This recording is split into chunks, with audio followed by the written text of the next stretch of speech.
बिस्मिल्लाहिर्रहमानिर्रहीम। आज हम intermediate first year Urdu medium के यहाँ से क्लासेस स्टार्ट करेंगे। इंशाल्लाह ताला आपके समझ के मुताबिक, आपको जहाँ तक समझ में आता है वहाँ तक हम इंशाल्लाह कोशिश करेंगे। दूसरी चीज़ ये है कि आपको भी इसके लिए कोशिश करना पड़ेगा, आपको भी मेहनत करना पड़ेगा, क्योंकि आपने 10th तक जो फिज़िक्स जो पढ़ी थी उसके साथ केमिस्ट्री लगा हुआ था। लेकिन जैसे ही आप इंटरमीडिएट में आ गए हैं तो आपको फ़िज़िक्स के साथ साथ केमिस्ट्री पढ़ना नहीं पड़ेगा, बल्कि फ़िज़िक्स अलग पढ़ना पड़ेगा, केमिस्ट्री अलग पढ़ना पड़ेगा। लिहाजा आपने देखा कि आपके पास जो टेक्स्ट बुक्स हैं उसमें फ़िज़िक्स भी हैं और केमिस्ट्री भी है। तो फ़िज़िक्स जिसको हम उर्दू के अंदर तबियात कहते हैं, इसमें इसके ऊपर हम डिस्कशन करेंगे, पढ़ेंगे। आपके इंटरमीडिएट फ़र्स्ट ईयर के अंदर जुमला 14 चैप्टर्स हैं। 14 चैप्टर्स के अंदर से आपको पूरे 14 चैप्टर्स पढ़ना पड़ेगा और तभी आप जो है 60 आउट ऑफ 60 मार्क्स ले सकते हैं। मैं एग्ज़ाम पेपर का पैटर्न भी आपके सामने रखने की कोशिश करूँगा। तो अज़ीज़ बच्चों, बताना ये है कि जो लोगों के बच्चों के जहन में होता है कि भाई फ़िज़िक्स बहुत ज़्यादा हार्ड होता है, ख़ास करके जो लड़कियाँ बाईपीसी में एडमिशन लेते हैं, जो लड़के बाईपीसी में एडमिशन लेते हैं वो समझते हैं कि फ़िज़िक्स बहुत ज़्यादा हार्ड है, बहुत ज़्यादा मुश्किल है, हम उसको क्रैक नहीं कर सकते, उसके अंदर मैक्सिमम मार्क्स नहीं ला सकते। तो ऐसा कुछ नहीं है। आपको जानना होगा कि फ़िज़िक्स बहुत ही आसान है। अगर उसको हम एक सिस्टमेटिक अरेंजमेंट करते हुए पढ़ते हैं तो बिल्कुल ये फ़िज़िक्स आपके लिए बहुत आसान है। इंशाल्लाह हम इन लेक्चर्स के ज़रिए से भी आपको आसान से आसान तर बनाने की पूरी कोशिश करेंगे। अब आइए मैं आपको बताता चलूँ कि आपके इंटरमीडिएट फ़र्स्ट ईयर के अंदर, यानी 11th, या हम कहते हैं कि इंटरमीडिएट फ़र्स्ट ईयर के अंदर आपको जुमला 14 चैप्टर्स हैं। इन 14 चैप्टर के अंदर मैं आपको ये भी इंडिकेट कर सकता हूँ कि कौन से चैप्टर में से कौन सा जवाब आएगा, कौन सा जवाब बहुत ज़्यादा इम्पॉर्टेंट है और किस जवाब को पढ़ने से आपको ज़्यादा से ज़्यादा मार्क्स मिल सकते हैं।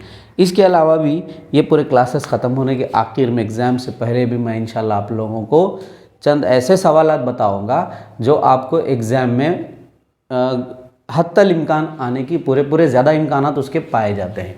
तो इंटरमीडिएट फ़र्स्ट ईयर के अंदर जुमला 14 चैप्टर्स हैं और इन 14 चैप्टर्स में से फर्स्ट जो है वो तबई फ़िज़िकल वर्ल्ड, तबई दुनिया से शुरू होता है। इख्तिताम जो इस चैप्टर का होता है नज़रिए तहरीक, लास्ट चैप्टर है हमारा, इसके ऊपर ख़त्म होता है। ये चैप्टर्स को इंशाल्लाह पढ़ने के बाद 14 चैप्टर से बहुत आसान है। जैसे मैं मिसाल लिख देता हूँ आपको, इसके अंदर 5 क्वेश्चंस हैं। किताब में आप टेक्स्ट बुक में देखिए, ये 5 क्वेश्चन अगर आप पढ़ेंगे तो इसके 2 मार्क्स आपको मिलेंगे। कोई भी एक क्वेश्चन इसमें से पूछेगा और इंतहाई सिंपल है। आज की हम क्लास में वो 5 के 5 सवालात पढ़ने वाले हैं। अगर वो पढ़ते हैं तो आपको 2 मार्क्स आएंगे। तो ये बात जहन में से निकाल दीजिए कि फ़िज़िक्स फ़र्स्ट ईयर का या सेकेंड ईयर का बहुत ज़्यादा हार्ड है, ऐसा जहन से पहले निकालिए। उसके बाद आप इसको पढ़िए, इंशाल्लाह ताला अल्लाह आपको रास्ते बनाएगा। दूसरी बात ये है कि सेकेंड ईयर के मुकाबले में फ़र्स्ट ईयर की फ़िज़िक्स बहुत आसान है और ये ज़्यादातर जो है मैकेनिक्स के ऊपर डिपेंड करती है। मैकेनिक्स, हीट वगैरह के चैप्टर्स के ऊपर ये डिपेंड करती है। तो हम इसके ऊपर डिटेल में पढ़ेंगे और दरमियान में मैं आपको बताता जाऊंगा कि ये जवाब आपके लिए बहुत इंपॉर्टेंट है। तो उसकी आप बार बार प्रैक्टिस कीजिए और आप बहुत ज़्यादा परफेक्ट हो भी जाएंगे इंशाल्लाह ताला। दूसरी बात मुझे ये बताना था आपको, ये शुरू करने से पहले हम ये देखेंगे कि हमारा जो पेपर होता है उसमें 3 सेक्शंस होते हैं। अच्छे से याद रखिए, बोर्ड एग्ज़ाम जब आएगा वो सेक्शन 1 इसमें होगा, सेक्शन ए, सेक्शन बी और सेक्शन सी पर ये डिपेंड रहेगा। ठीक है, और इसको आसानी से आप क्रैक कर, आसानी से अच्छे मार्क्स ला सकते हैं आप। इसमें सवाल नंबर 1 से लेकर सवाल नंबर 10 तक पूछे जाएंगे और हर सवाल के लिए हर सवाल यानी आपको इसके अंदर 10 सवालात हैं, पूरे करना पड़ेगा। 10 × 2 = 20 मार्क्स। हर क्वेश्चन के लिए 2 मार्क्स कंपलसरी पूरे करना पड़ेगा। तो जितने करेंगे उतने मार्क्स मिलेंगे। तो 2 मार्क्स आपको एक सवाल के लिए मिलेगा। फिर ये 10 सवाल यहाँ ख़त्म हो गए और ये 11 से शुरू होंगे।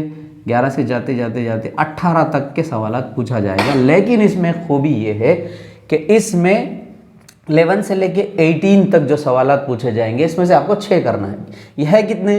8 में से 6 करना है। अगर आप 6 करते हैं तो एक क्वेश्चन के 4 मार्क्स मिलेंगे, 6 चौक 24। तो इस तरह से ये 20, ये 24 और ये 20 मिलाकर कितने हो जाएंगे? 44। अब यहाँ 3 सवालात पूछे जाएंगे, 19, 20 और 21। ये 3 सवालात में से भी आपको एक क्वेश्चन करना है और एक क्वेश्चन के लिए 8 मार्क्स मिलेंगे। 2, 8, 16, लिहाजा 24, 16 एंड 20 विल बिकम, ये हो जाएंगे 60। तो आपको 60 मार्क्स आएंगे। अब इस एतबार से वो बच्चे जो बहुत ज़्यादा हार्ड समझते हैं फिज़िक्स, अरे हम कैसे करेंगे, इसके अंदर मार्क्स कैसे लेंगे, पास होंगे या नहीं होंगे, तो मैं उनके लिए भी बताता हूँ कि अगर आप समझिए कि ये 2 क्वेश्चंस कर लेते हैं, 8, 8, 16 मार्क्स हो गए, इधर से 1 इधर से 2 अगर कर लेते हैं, ख़त्म, आप पास हो जाएंगे, कोई फिक्र करने की बात नहीं। यहाँ हम आपको गन शॉट क्वेश्चंस, यानी वो सवाल जो एग्ज़ाम में आने के इम्कानात बहुत ज़्यादा होते हैं, वो हम यहाँ बता सकते हैं आपको। तो लिहाजा ये लेक्चर शुरू होने से पहले आप ये बिल्कुल खौफ ना खाएं कि इंटरमीडिएट की फ़िज़िक्स जो है वो बहुत ज़्यादा टफ़ है। ये सबसे पहला सवाल है, ये साइकोलॉजिकली हमको स्ट्रेस पैदा होता है हमारे जहन में कि हम फिज़िक्स के ताल्लुक़ से सोचते हैं। आप ये कीजिए कि इस खौफ को अपने जहन से निकालिए, उसके बाद खुद ब खुद आपको तमाम चीज़ें बहुत आसानी से समझ में आएगी। इंशाल्लाह मैं आपसे वादा करता हूँ, अगर आप मुझे इस वीडियो लेक्चर्स, विजडम एकेडमी के वीडियो लेक्चर से कनेक्टेड रहेंगे तो ज़रूर मैं आपको आपके लिए आसान से आसान तर बनाने की कोशिश करूँगा, जिसके लिए मुझे ये चाहिए कि आप इन वीडियोज़ को देखते रहें और इससे फ़ायदा उठाते रहें। अब आइए मैं आपको इंटरमीडिएट फर्स्ट ईयर की जो चैप्टर्स है उसका थोड़ा सा तारुफ दे देता हूँ। आज की क्लास में हम थोड़ा सा तारुफ देखेंगे और पहला चैप्टर आज कंप्लीट कर लेंगे। तो हमारे पास तबियात साले अव्वल की किताब के अंदर जो चैप्टर्स हमारे पास मौजूद हैं, वो सबसे पहला चैप्टर है तबई दुनिया, जिसको इंग्लिश में फिज़िकल वर्ल्ड कहते हैं। लिख देता हूँ, फिज़िकल वर्ल्ड। इस फिज़िकल वर्ल्ड के अंदर, तबई दुनिया के अंदर आप क्या पढ़ेंगे? इसमें पढ़ेंगे कि फितरत के क़वानीन के ऊपर, जो नेचर हम देखते हैं आगे पीछे हमारे हम गौर व फ़िक्र करते हैं कायनात के अंदर वो पूरी गौर व फ़िक्र का नाम, वो तबई क़वानीन जो अमल कर रहे हैं उसके ऊपर जब हम गौर व फ़िक्र करते हैं तो इसी का नाम फ़िज़िक्स है। तो तबई दुनिया के अंदर हम जो है फर्स्ट चैप्टर तबई दुनिया के अंदर इसके मुताल्लिक़ पढ़ेंगे। वो क़ुव्वतें जो इस कायनात के अंदर, इस ज़मीन के ऊपर काम कर रही हैं उसके ऊपर पढ़ेंगे। बहुत ही सिंपल है, कुछ साइंसदानों का जिक्र वगैरह भी इसके अंदर मौजूद है। दूसरा जो चैप्टर है वो हमारा है इकाइयाँ और पैमाइशात। इकाइयाँ और पैमाइशात लिखिए, या पैमाइश यानी units and measurements, units and measurements. आपको टेक्स्ट बुक में भी ये पूरे नेम मिलेंगे, लेकिन यहाँ पर थोड़ा सा डिस्कशन के लिए मैंने ये लिखा है इकाइयाँ और पैमाइशात। देखिए, आप किसी भी चीज़ को मेजर करना चाहते हैं, आप अगर शक्कर ख़रीदते हैं तो तोलते हैं, वज़न उसका नापते हैं। अगर आप कपड़ा ख़रीदते हैं तो उसको मीटर में मेजर करते हैं। अगर आप वक्त देखते हैं तो टाइम जो देखते हैं वो सेकंड्स में देखते हैं, मिनट्स में देखते हैं। तो किसी भी शय के मेजरमेंट्स मतलब तूल, कमियात, वक्त जो भी है, जब आप किसी चीज़ का मेजरमेंट करते हैं तो उसको छोटी से छोटी यूनिट्स में डिवाइड करने की कोशिश करते हैं, तो वो बहुत ज़रूरी होता है। तो किसी भी तबई मक़दार की कोई ना कोई इकाई मौजूद होती है। इसके मुतालिक हम इंशाल्लाह इस चैप्टर में पढ़ेंगे। पहले के दौर में लोग किस तरह से इकाइयों के निज़ाम का इस्तेमाल करते थे वो देखेंगे। आज के दौर में स्टैंडर्ड यूनिट्स कौन से हैं वो हम लोग पढ़ेंगे। ये सब चीज़ें इसके अंदर आएगी और इसमें आपको 2 मार्क्स के सवालात पूछे जाएंगे। तीसरा चैप्टर है ख़त मुस्तक़ीम में हरकत। ख़त मुस्तक़ीम में हरकत यानी कोई पार्टिकल है, कोई ऑब्जेक्ट है, कोई शय है जो ख़त मुस्तक़ीम में हरकत कर रही है, तो उसके ऊपर जो कुलियात, जो क़वानीन अमल करेंगे उसको हम ख़त मुस्तक़ीम में हरकत में पढ़ेंगे। तो उसको क्या बोलेंगे? Motion in straight line, in a straight line. फिर चौथा चैप्टर जो है हमारे पास उसी तरह से, अगर कोई प्लेन में हरकत करता है, प्लेन मतलब हम उड़ते से प्लेन नहीं है, बल्कि इसको कहेंगे मुस्तवी में हरकत, मुस्तवी में हरकत, इसको कहेंगे motion in a plane, in a plane. इसके बारे में भी हम इंशाल्लाह डिटेल में पढ़ेंगे। ये वो चैप्टर्स हैं जिनको पढ़ने के बाद मेरे ख़याल से, मेरे तजुर्बे के हिसाब से आपके 10 से 12 मार्क्स कवर हो जाएंगे अगर आप ये 4 चैप्टर्स पढ़ते हैं तो। बहुत आसान है, मैं बता रहा हूँ। अगर आप बार बार वो स्ट्रेस अपने जहन में रखते हैं तो इसको बिल्कुल निकालिए। 5वां चैप्टर जो है वो हमारे पास जो है हरकत के कुलियात है। ये हरकत के कुलियात को क्या बोलेंगे इंग्लिश में? Loss of motion. अब देखो फॉर एग्जांपल आपको भी मालूम होना चाहिए कि कोई शय हमारे सामने हरकत कर रही है, चाहे प्लेन में हरकत कर रही हो, यानी मुस्तवी में हरकत कर रही हो, ख़त मुस्तकीम में हरकत कर रही हो, तो उसके ऊपर चंद क़वानीन अमल करते हैं। साइंसदान क्या करते हैं, बहुत सारे तजर्बात को अपने सामने रख कर कुछ क़वानीन बनाते हैं, कुछ क़ानून बनाते हैं, कुछ लॉज बनाते हैं। उन लॉज के मुताबिक ही वो चीज़ों को हम ट्रीट करते हैं, उनके साथ बर्ताव करते हैं। तो क़वानीन जो बनते हैं हरकत के लिए, जो क़वानीन बने हैं वो इस चैप्टर में पढ़ा जाएगा। और इसमें इंटरेस्टिंग चीज़ ये है कि इसमें फ्रिक्शन के बारे में भी पढ़ेंगे हम, रगड़, जिसके बारे में आपने शायद स्कूल में पढ़ा है, उसके बारे में भी डिटेल इंशाल्लाह हरकत के क़वानीन में पढ़ेंगे। 6वां जो है चैप्टर वो है काम, ताकत और तवन्नाई।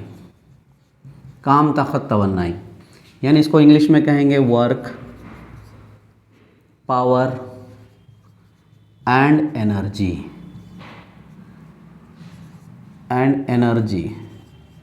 ये 3 अलग अलग चैप्टर हैं, काम, ताकत और तवन्नाई। इसके मुतालिक हम इंशाल्लाह 6th चैप्टर में पढ़ेंगे। ये क्या रहता, दरअसल काम और तवन्नाई जो होता है, वर्क एंड एनर्जी, ये 2 भी तवन्नाई की अक़साम हैं, इसके मुतालिक पढ़ेंगे और इसके इकाइयाँ वगैरह। इसमें से इंशाल्लाह ताला एक 8 मार्क्स का जवाब पूछा जाएगा, बहुत इंपॉर्टेंट है, वो जवाब को हम इंशाल्लाह कंप्लीट करेंगे। ये 6ठा चैप्टर हो गया। उसके बाद 7वां जो चैप्टर है ज़र्रात का निज़ाम और ज़र्रात का निज़ाम और गर्दिशी हरकत, इसको कहेंगे rotatory motion, system of particle, sorry, इसको कहेंगे system of particles and rotatory motion. अब तक आप देखो, यहाँ तक 6वें चैप्टर तक जो था, इसको अच्छे से जहन में रखो। यहाँ पर हम क्या करें, मैकेनिक्स से रिलेटेड बहुत सारे ऐसे कि एक ज़र्रा है अगर ख़त मुस्तकीम में हरकत कर रहा है तो उसके ऊपर जो क़वानीन होते हैं, जो भी चीज़ें होती हैं, वो 6वें चैप्टर तक हमने पढ़ा। 7वें में थोड़ा सा अलग हो जाएगा कि अगर बहुत सारे ज़र्रात एक ही सिस्टम के अंदर आ जाते हैं तो उसके ऊपर क्या क़वानीन अमल करते हैं, उसके ऊपर हम ज़र्रात के निज़ाम में पढ़ेंगे, सेंटर ऑफ मास के बारे में बात होगी। फिर इसके बाद गर्दिशी हरकत, अगर वही ज़र्रा गोल घूम रहा है, ख़त मुस्तकीम में हरकत कर रहा था तो उसके ऊपर पूरे 6 चैप्टर्स हमने पढ़े। अगर वो रोटेट होता है, गोल घूमता है, तो यहाँ पर गर्दिशी हरकत में पढ़ेंगे। बड़ा इंटरेस्टिंग है, इसमें और इसमें एक रिलेशन, कोरिलेशन हो जाएगा, वो आप इसमें पढ़ेंगे। 8वां चैप्टर इससे थोड़ा सा मुख्तलिफ है, वो है एहतजाजात।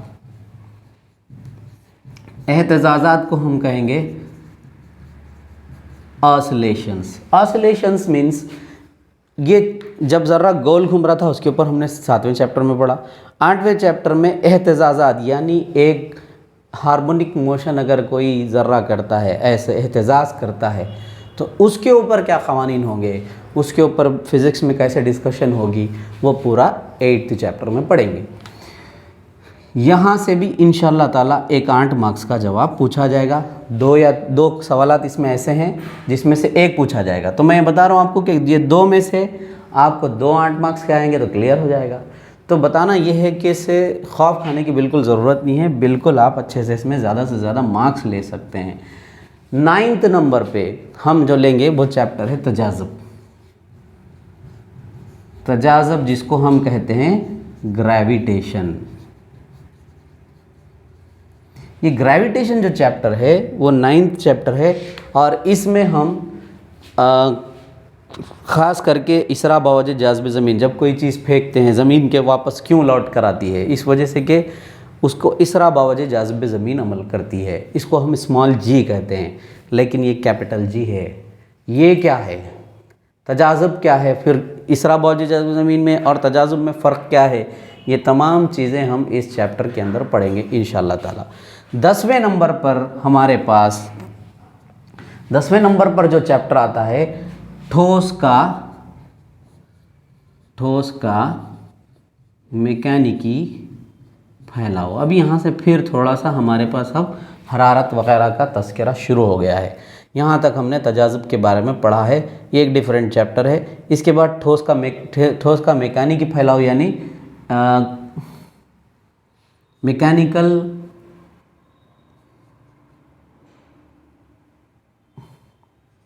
मैकेनिकल प्रॉपर्टीज़, ठोस की मैकेनिकी खुसूसियात है असल, ठोस की मैकेनिकी खुसूसियात, मैकेनिकल प्रॉपर्टीज़ ऑफ सॉलिड, ये चैप्टर का नाम है। तो ठोस की मैकेनिकी खुसूसियात, अगर कोई ठोस है तो उसके अंदर क्या मैकेनिकल प्रॉपर्टीज़ होती है। जैसे मिसाल के तौर पे आपके पास एक ठोस है, अगर आप उसको गर्म करते हैं तो क्या होता है आपको मालूम है। जैसे कि आप कोई शय को हम गर्म करते हैं तो वो फैल जाती, बड़ी हो जाती, ठीक है ना, ये आपने देखा है। तो इसी तरह से ठोस के ऊपर क्या असर होता है उसका। और इसके बाद के चैप्टर में माए को गर्म करे तो क्या होता है, माए के ऊपर क्या क्या असरात होते हैं अगर उसके अंदर हरारत दाखिल हो जाती है। तो वो हम क्या करेंगे 11th चैप्टर में पढ़ेंगे। 11th चैप्टर क्या है, माए की या सयाल की, बोलिए आप, सयाल की मैकेनिकी खुसूसियात, इसको कहेंगे मैकेनिकल प्रॉपर्टीज़ ऑफ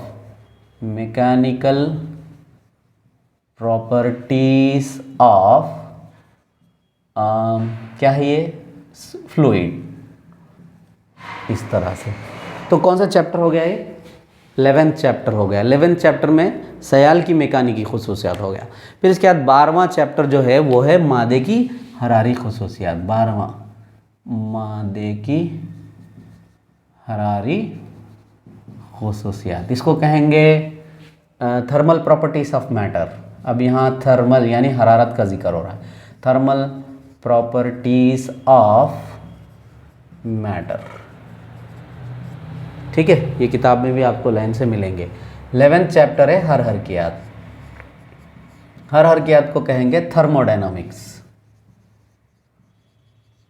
ये थर्मोडायनामिक्स चैप्टर बहुत इंपॉर्टेंट है। क्यों, इस वजह से कि आप अगर इंजीनियरिंग में भी जाते हैं, मैकेनिकल इंजीनियरिंग में जाइए, या आप मेरे ख्याल में अगर आप सिविल इंजीनियरिंग में जाइए, वहाँ पर आपको थर्मोडायनामिक्स जो है पढ़ना पड़ेगा। बहुत इंपॉर्टेंट भी है, डिग्री में भी बहुत डिटेल में भी थर्मोडायनामिक मौजूद है। आखिरी जो चैप्टर है, सॉरी ये कितना हुआ, 11th 12th 13 14 लास्ट, जैसे मैंने आपको कहा था कि नज़रिए तहरीक, हम इसको कहेंगे काइनेटिक थ्योरी। ये हो गया आपका लास्ट चैप्टर। इसमें से भी 2 मार्क्स का आएगा, इसमें से भी 2 मार्क्स का सवाल, यहाँ तक 2, ये 3rd चैप्टर तक। चौथे चैप्टर में से आपको 4 मार्क्स के और 2 मार्क्स के सवाल पूछे जाएंगे। यहाँ से भी 4 मार्क्स के, यहाँ 8 मार्क्स का एक, इसमें ये 8 मार्क्स, यहाँ 8 मार्क्स है, और थर्मोडायनेमिक्स में 8 मार्क्स है। देखो मैं बताना चाह रहा हूँ, जैसे मैंने आपको कहा कि 3 8 मार्क्स के सवाल आएंगे। एक आएगा कहाँ से, यहाँ से, और एक आएगा एहतजाजात में से, और एक आएगा यहाँ। ये 3 चैप्टर अगर अच्छे पढ़ते हैं तो 3 में से आप 2 कर सकते हैं। तो 2 करेंगे तो 8 8 16 हो जाएगा। यहाँ जैसे मैंने बताया आपको 10 मार्क्स कवर होते हैं, 16 10 26। तो मेरा बोलना आपको ये है कि आपको सिर्फ बहुत कम मार्क्स लाने की तरगीब नहीं दे रहा हूँ मैं, बल्कि ये कहता हूँ कि अगर आप इसको एक सिस्टमेटिक अरेंजमेंट में पढ़ते चले जाएंगे बग़ैर खौफ के, तो आप 60/60 बहुत आसानी से ला सकते हैं। कोई खौफ नहीं, बशर्ते कि आप चैप्टर्स को अच्छे से समझें। उसमें क्या पूछा जा रहा है, सवाल कैसा है, क्या है, ये सब डिटेल में। इतना सा आपका फिज़िक्स है। अब आप अपने अंदर से जो खौफ है उसको बिल्कुल निकालें। उम्मीद करते हैं कि आपको ये चैप्टर्स बहुत अच्छे से समझ में आएंगे।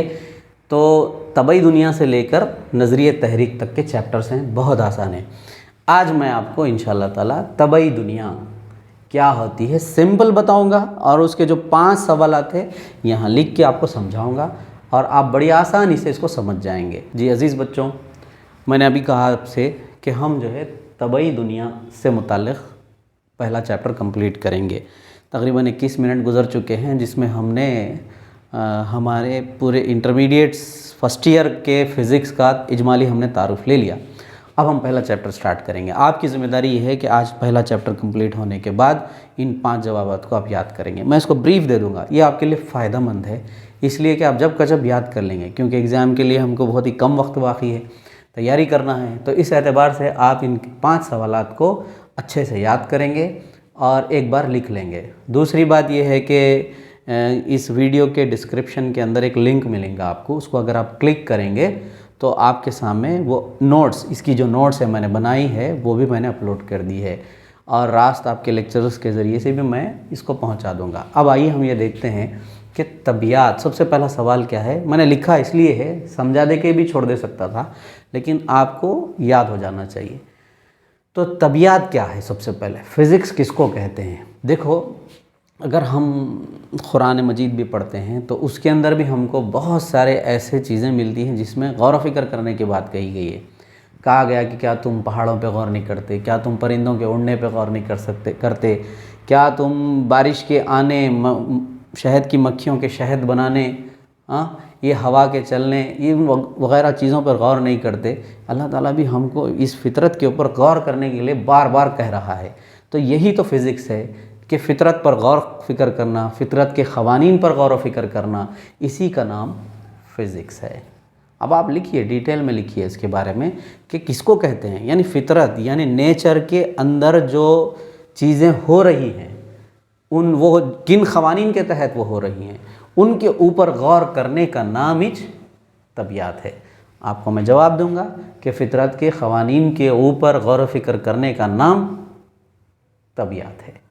दूसरी चीज़, ये एक साइंस की एक शाख है, it is a branch of science, physics, तो ये याद रखेंगे। दूसरी चीज़ ये है, सीवी रामन ने क्या दरियाफ्त किया। सीवी रामन एक ऐसे साइंसदान थे जिनको नोबेल इनाम दिया गया। नोबेल इनाम बहुत बड़ा इनाम होता है इंटरनेशनल लेवल पे, साइंस के मैदान में, दूसरे मैदानों में जो सबसे ज़्यादा कंट्रीब्यूशन करते हैं, हर साल इनाम दिया जाता है। तो सीवी रामन साहब को भी फ़िज़िक्स के अंदर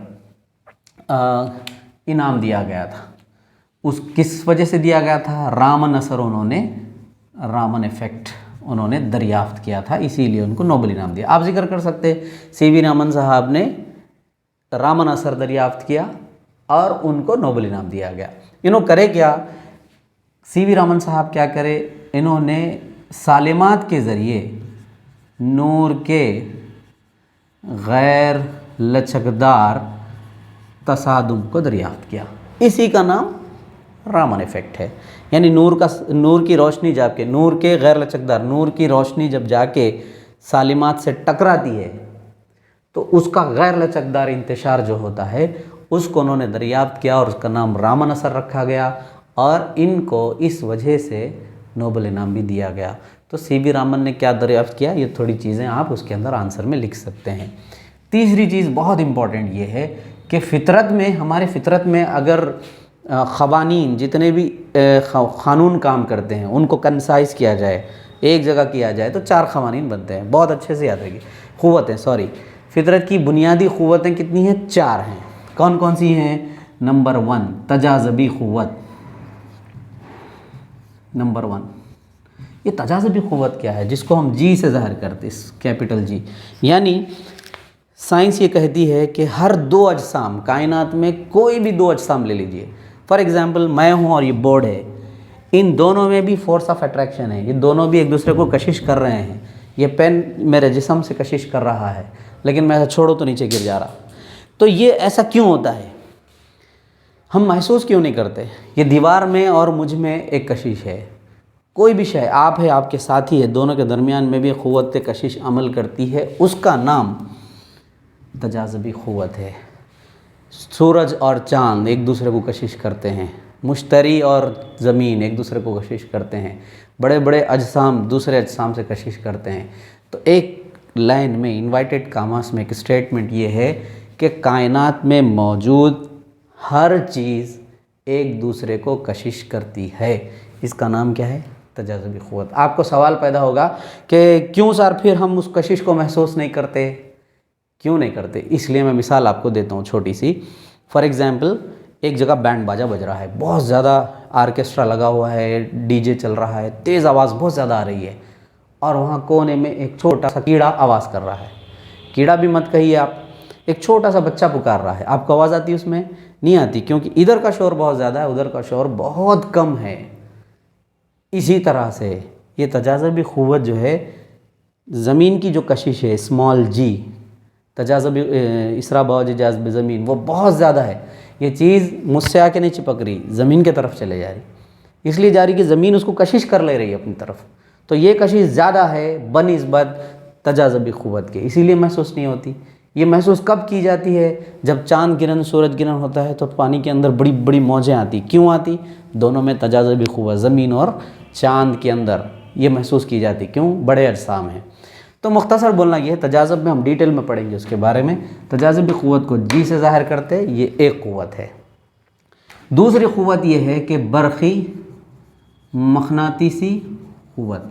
अब ये पहले जवाब में इतनी पूरी चीज़ें मैं बोला, सो लिखने की ज़रूरत नहीं है, सिर्फ तजाज़ुबी क़ुव्वत नाम लिखना है। बरक़ी मक़नातीसी क़ुव्वत, यानी बर्क़ और मक़नातीस को जोड़ा जाता है तो जो क़ुव्वत बनती है उसका नाम बरक़ी मक़नातीसी क़ुव्वत है। तीसरा नाम जो हमारे सामने आता है वो है ताक़तवर या ताक़तवर मरकज़ाई क़ुव्वत, और चौथा नाम आता है कमज़ोर मरकज़ाई क़ुव्वत। देखो बच्चों, ये भी बहुत अच्छा इंटरेस्टिंग है, इंटरमीडिएट सेकेंड ईयर में पढ़ेंगे, लेकिन सिंपल मैं आपको बताता हूँ। एक मरकज़ा है, मरकज़े के तरफ इलेक्ट्रॉन घूमते रहते हैं, इसके अंदर प्रोटॉन, न्यूट्रॉन, मीज़ॉन्स, पाई मीज़ॉन्स, पॉजिट्रॉन्स, ऐसे बहुत सारे ज़र्रात होते हैं। इनके दरमियान में जो क़ुव्वतें काम करती है वो ताक़तवर मरकज़ाई क़ुव्वत और कमज़ोर मरकज़ाई क़ुव्वत है। इन दोनों का डिफरेंस भी यहाँ बोला जा सकता है, लेकिन थोड़ा सा लंबा हो जाएगा। तो तजाज़ुबी क़ुव्वत, बरक़ी मक़नातीसी क़ुव्वत, ताक़तवर मरकज़ाई क़ुव्वत, कमज़ोर मरकज़ाई क़ुव्वत। क्या है? तजाज़ुबी क़ुव्वत, बरक़ी मक़नातीसी क़ुव्वत, ताक़तवर मरकज़ाई क़ुव्वत, कमज़ोर मरकज़ाई क़ुव्वत। ये चार क़ुव्वतें हैं, फितरत की बुनियादी क़ुव्वतें हैं। तीसरा जवाब हो गया। चौथे जवाब में एस चंद्रशेखर ने तबियत में क्या हिस्सा अदा किया? देखिए, चंद्रशेखर नाम के एक साइंसदान थे जिन्होंने ब्लैक होल्स पर, कायनात के ऊपर बहुत ज़्यादा मालूमात हासिल की। उसके बाद उन्होंने एक लिमिट बनाई, एक दायरा बनाया जहाँ तक उनकी रिसर्च हुई थी। उस दायरे को क्या कहते हैं? चंद्रशेखर लिमिट कहते हैं। और इन्होंने बताया कि सितारे बनते कैसे हैं, सितारों के इर्तिक़ा के ऊपर उन्होंने मालूमात हासिल करवा। लिमिट तो मैंने बताया, सितारों की साख्त। देखिए, तीन चीज़ों इन्होंने हमारे सामने रखी। एक लिमिट बनाई, उन्होंने एक लिमिट बनाई थी जिसके अंदर जो सितारे, सैयारे हैं उसके ऊपर हम बात कर सकते हैं, उसकी चीज़ों के ऊपर गौर फिक्र कर सकते हैं। उसको उन्होंने जो लिमिट दी, हद दी, उस हद का नाम क्या था? चंद्रशेखर हद।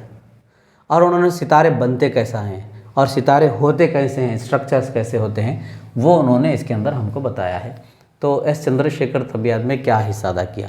मोस्ट प्रोबेबली मैक्सिमम जो सवालात पूछे गए हैं ये बहुत पूछे गए हैं। ये तो बहुत आसान है, आप लिख सकते हैं। यहाँ लास्ट में अपने पाँचवा जवाब जो है आपको समझा के अपनी बात ख़त्म करता हूँ। वो ये है कि मंदरज ज़ैल में कौन तशाकुल हैं, यानी ऐसी जो इन दोनों में से स्मॉल जी और कैपिटल जी में कौन तशाकुल हैं, इसको कैपिटल जी कहेंगे, ठीक है। इन दोनों में तशाकुल यानी सिमेट्री मतलब हम ये कहेंगे कि जो अनचेंजेबल है, यानी जो तब्दील नहीं होता। इन दोनों में कौन तब्दील नहीं होते भाई, ये सवाल किया जा रहा है। तो देखो मैं मिसाल देता हूँ आपको। इसरा बावजे जाज़ब ज़मीन जो है, अब आप यहाँ पर मेरी प्लेस पे है, इसकी कीमत है 9.8 मीटर पर सेकंड स्क्वायर। लेकिन अगर आप यहाँ से किसी और मुकाम पे चल जाते हैं पोल्स के ऊपर, जैसे हमारा ज़मीन का ग्लोब है फॉर एग्ज़ाम्पल, हम ये ग्लोब है हमारे ज़मीन का, यहाँ पर खुदबैन है, अगर हम यहाँ जाते हैं तो जी की वैल्यू चेंज हो जाएगी। हम इस मुकाम पे जाते हैं तो चेंज हो जाएगी, इस मुकाम पे जाते हैं तो चेंज हो जाएगी, यहाँ जाएंगे तो चेंज हो जाएगी। इसकी वैल्यू में, इसके कीमत में फ़र्क आता जाएगा। अगर आप ज़मीन पे से निकल के चाँद पे चले जाएंगे तो इसकी कीमत 1/6 कम हो जाएगी। किसकी? इस तरह बवजह जाज़िबे चाँद की। यानी यहाँ ज़मीन की कशिश 9 पॉइंट है, यहाँ जाने के बाद कम हो जा रही है, यानी जी वैल्यू जो है प्लेस टू प्लेस चेंज हो जा रही है। लेकिन कैपिटल जी जो है मेरे और ये बोर्ड में जो कशिश है, ये अगर मैं जुपिटर में भी चले जाऊँ तो दोनों में कशिश उतनी ही रहेगी, चेंज नहीं होती। तो बताओ कि कौन इसमें सिमेट्री है? कुलिये तजाज़ुब एक सिमेट्री है, तशाकुल है जो अनचेंजेबल है, कहीं भी तब्दील नहीं होता है, जबकि जी की क़दर, स्मॉल जी की क़दर मुकाम के एतबार से तब्दील होती रहती है।